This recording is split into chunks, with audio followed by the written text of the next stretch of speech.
All these books are really gay. Sorry in advance. Not really though.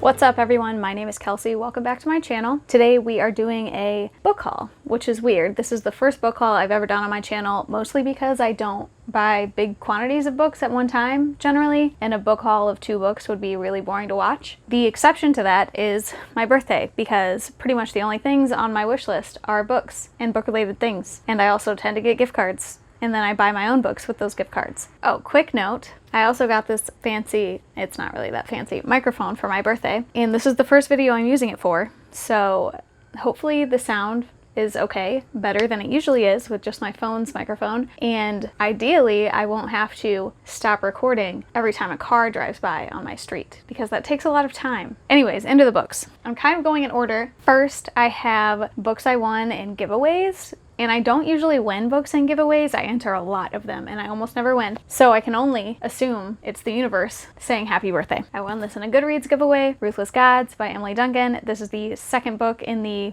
Wicked Saints trilogy. I don't know the name of the actual trilogy, but this is book 2. I'm pretty pumped for it. I really loved book 1. I mean, it had some flaws, but what book doesn't? And I'm just addicted to these characters. So can't wait to read this one. Another reason I haven't done hauls in the past is because I'm really confused about what I'm supposed to say about all of the books. Like, do I just say it's kind of about this and then can't wait to read it, because that feels like how it's gonna go. The next book I won, and this is super exciting, this is one of my most anticipated books of the year, and it is Tarnished Are the Stars by Rosie Thor, okay? And I won this in her Twitter giveaway, and it's signed and personalized. It's got my name in it, and this is an ARC. This book doesn't come out until November, I think. And I know vaguely this one is about, I think there's 3 characters, and I know there's a female-female romance, and I know there's a character that's asexual and aromantic, so I'm pretty pumped for that. So, in this book, one of the characters has a clockwork heart, which is illegal, and this boy, Nathan, who's the son of the commissioner who makes all these laws regarding the clockwork hearts, is like determined to win his approval by capturing the technician, which is her nickname for like providing medical aid to people with clockwork hearts. And it just sounds fucking amazing and I can't wait to read it. Second time I've said can't wait to read it. So those are the only books I won. It wasn't like a landslide, but still exciting. So I guess now just books people bought for me, and I'll describe them and why I wanted them. Maybe I need to watch more book hauls and see how other people do this. So next 2 are books I picked out for myself, and my boyfriend bought them for me, so that was like my birthday excursion. We went to a bookstore and I picked out some books. First is Lady Killers by Tori Telfer. This is just a book about women that murder people, serial killers, and just reading the copy on the back, it sounds really interesting, and it also sounds like kind of morbidly funny, so that should be fun. And then making a stack back here to hopefully make a thumbnail. We'll see if I can hold all these books at once. I also got On a Sunbeam by Tilly Walden, and I heard about this on Cece at Problems of Book Nerds channel. She read this and gave it a positive review, and I saw it and I was like, I'll give it a shot. I have never read a graphic novel so huge. I think the longest one I've ever read is Check Please, and it is not nearly as long as this. But I think this is takes place in space, and it's like a quiet second chance love story. I think the romance is female-female, and the art style is really interesting. Like, I like just skimming through here, I'm liking some of the color choices. Ooh, that's a pretty page. But it's like fairly, like there are pages that are pretty monochromatic, and then there are pages with like stark contrast between warm tones and cool tones, so that should be interesting. Next is Open Me Carefully, and this is a collection of the letters written between Emily Dickinson and Susan Huntington Dickinson. And pretty much I want this because I took a course this past summer, an American literature course, where one of the projects we had to do was to like kind of a bio on an American writer, and I chose Emily Dickinson, and reading about her, I find her very fascinating. She's honestly the only poet we read in that class that I would read for fun. But while I was researching her life and found out she's most likely queer and had some sort of romantic interest, and I don't know how deep it goes because I haven't read the book yet, in Susan Huntington Dickinson, which is actually her brother's wife. And I just, like, while I was reading about her, I kept getting so annoyed because there are all these things about her romantic relationships with men, and like there's this one man that she wrote 3 letters to, and he doesn't have a name. In the letters she calls him Master, and for some reason historians have made this like her major love interest. They're like, she wrote 3 mysterious letters to a man she called Master. And this is more than 500 letters she wrote to Susan. Like, which sounds more like a romantic interest. So, can't wait to read this one. All these books are really gay. Sorry in advance. Not really, though. Next is Kissing the Witch by Emma Donoghue, and I think this is a short stories, or is this an anthology? Okay, these are all by Emma Donoghue, and they're stories about witches, and I think some of them are like retellings, and most of them are queer. So that's all I know about that. I heard about this book from another booktuber. I cannot remember their name off the top of my head, but I'll link it in the description. Ooh, this is funny. Okay, Gathered the Daughters by Jenny Melamed. So this is set in the future. I can't tell from the description if it's near or distant, but this is like a dystopia where, I mean, daughters are raised to be wives, and when they reach puberty, that's when they're like selected to be wives. I think I heard about this from the same booktuber as Kissing the Witch, so hopefully I can link that below. And I just heard that this was like chilling and, wait, it says chilling right on the cover, and disturbing and eye-opening, so hopefully that's good. Actually, you know what? This sounds like a good October read. I picked up a lot of these books to read in October. Next, Storm of Locusts by Rebecca Roanhorse. This is book 2 in the, again, I can never remember the name of the actual series, but it's the second book. First book is Trail of Lightning, and I really love Trail of Lightning. I think I gave it 4 stars. There were some things about the writing I didn't love, but I love the story and I loved the characters. So I can't wait to read the sequel. I think it was on my 5-star predictions video. Should I say what the first book is about? Probably. It's like a dystopian future, like urban fantasy set in the United States after some climate disasters, and our main character is like Native American, and she has access to some like mystic powers. All of this is based on Native American mythology, so that's really interesting, and it's just kind of like an addictive read. So I recommend it. Okay, next, The Perfect Assassin by K.A. Dorr. Refreshing my memory with the summary on the back. This is about an assassin who's like a new assassin being trained in this family, but shortly after he graduates or whatever, people start showing up dead, major members of this family. So he is charged with finding this assassin, but he's having second thoughts about being an assassin in general and killing people. Not sure if he wants to do it. Also, I'm pretty sure a character in this book, I don't know if it's main character or a side character, is asexual, so I'm always looking for that. Next, Our Kind of Cruelty by Araminta Hall. I don't remember where I got this recommendation. It was a booktuber though. And this is a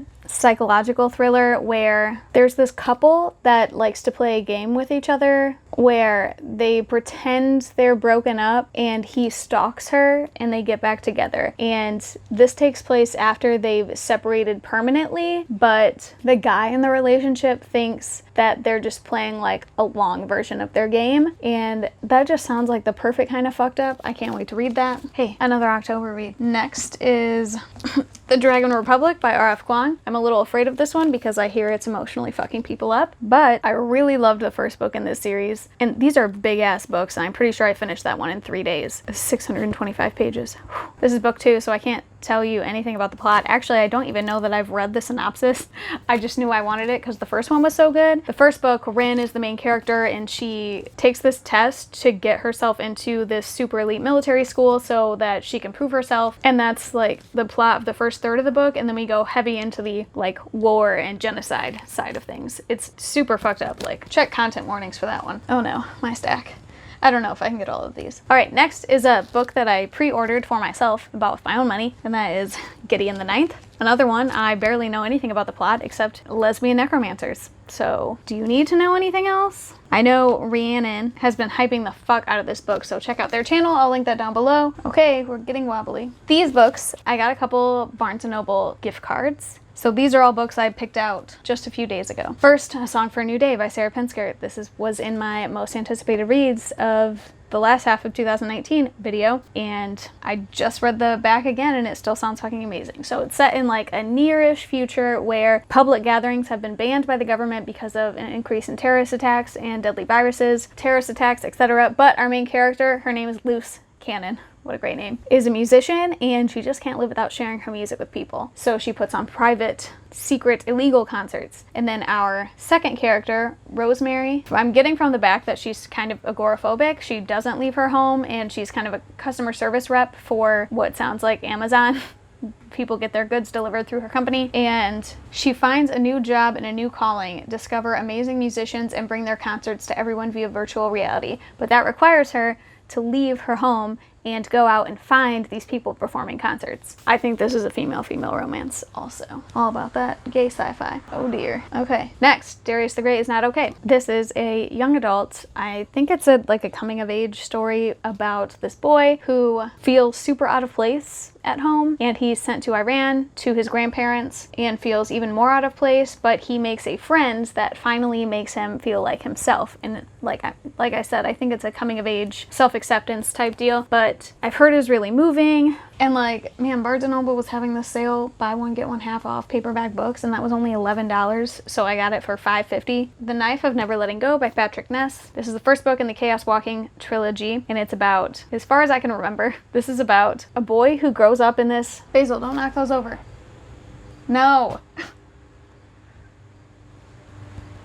Grows up in this society where all of the men can hear each other's thoughts. I think there are no women. Maybe there are. I don't know. Questioning if I'll like this book. But he witnesses this terrible crime and he decides he needs to escape. But when everyone can hear your thoughts, can you really run away? Let me know if you've read this, because I'm not sure if I'll like that. We'll see. Basil, did you rub on this even though I told you not to? All right, next is This Is How You Lose the Time War by Max Gladstone and Amal El-Mohtar. I have a vague idea of what this is about. Two women in the future, and there's some kind of war going on, and they're on opposite sides of this war, and I think this whole book is told in letters to each other. Another sci-fi queer romance. I'm into it. And I've heard amazing reviews from everyone that's read this book, so I had to pick it up. Okay, the last two are thrillers. Again, picked them up for October reads, you know, spooky stuff. So this one, Girl Last Seen, is about a woman that was kidnapped when she was a preteen and escaped this person, or this person let her go, and now it's many years later and another girl has disappeared, and she's investigating and also is bringing back memories of the time. Last, The Winter People by Jennifer McMahon. This got a great review from, what is her name? Katie at Something Stack? Fuck, I'm gonna link it down below. So Jennifer McMahon was on my radar because of this review, and this is another on sale book, and it's about this family that lives in a farmhouse like off the grid, and then one of them goes missing, but because they live without contact with other people, they can't find anyone that can help them or find clues or search for anyone to help them. And I think this is sort of a telling two stories at once kind of deal, where you're learning about a death that happened in the early 1900s and this mysterious disappearance today. So that sounds interesting. I just remembered that there were two books I got that I have already read from the library, and I like them so much I got them. So first, Birthday by Meredith Russo. I loved this book. I did, because I've already read this, it's in a wrap-up, so I'll leave that linked in the cards if you want to check it out. But it's another young adult coming of age. It's told on one day of the year from the ages of 13 to 18 for these two teenagers, and one of them is questioning their gender and the other one is struggling with family problems. There's a lot about grief and abuse and like gender and romance, and it's just like, it's so sad but so cute. It has a happy ending, I promise. And then also The Last Son by Katie Edwards. I fucking loved this book. It's in my most recent wrap-up, so I'm gonna link that in the cards too. Read this fucking book. It's so good. It's just a good fucking time, and the magic system is so interesting, and this group of characters is so much fun to read about. Also, everyone is queer, and our main love interest is male, and it's just so good. Like, just read it. Please. Those are all the books I got for my birthday. If you've read any of these and have something to tell me about them, please do so in the comments. I post book-related videos every Wednesday, so if you want to see more, subscribe. If you like this video, hit like. If you want to keep talking, you can find me on Twitter at Kelsey Reads, or Instagram at Kelsey Reads, or Goodreads at Kelsey Lynn Reads. Otherwise, I'll see you next week.